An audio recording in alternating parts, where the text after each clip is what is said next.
গতকালকে একটা ভিডিওতে দেখলাম যে বাংলাদেশ সেনাবাহিনী মাইকিং করে অ্যানাউন্স করছে যে বাংলাদেশের পুরুষদের জন্য 5 ওয়াক্ত নামাজ বাধ্যতামূলক এবং নারীদের ফেসবুক চালানো বন্ধ এবং পর্দা নিশ্চিত করতে হবে। আসলে কি কথাটুকু সত্য যদি হয়ে থাকে, বর্তমান যে সরকার ব্যবস্থা যারা পরিচালনা করছে তাদেরকে আমি ধন্যবাদ জানাবো সত্যিকার অর্থে। কারণ কি বর্তমানে নারীরা কিন্তু ফেসবুকে টাকা ইনকাম করার জন্য বিভিন্ন প্ল্যাটফর্মে, টিকটক বলেন, লাইকি বলেন, ইমু, বিগো, বিভিন্ন প্ল্যাটফর্মে কিন্তু টাকা ইনকাম করার জন্য কিন্তু তারা কিন্তু নিজেকে উৎসর্গ করে দিচ্ছে। এটা কিন্তু আপনার আমার মা বোনরাই করছে।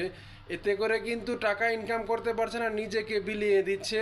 সেজন্য এটা অনেক কার্যকরী একটা ব্যবস্থা হবে এবং যে সকল ভাইয়েরা নামাজ পড়ে না তাদের জন্য অনেক সুন্দর একটি উপকার হবে। ইহকাল ও পরকালের জন্য নাজাতের ফয়সালা হবে। ধন্যবাদ বর্তমান সরকার ব্যবস্থা যারা পরিচালনা করছে তাদেরকে।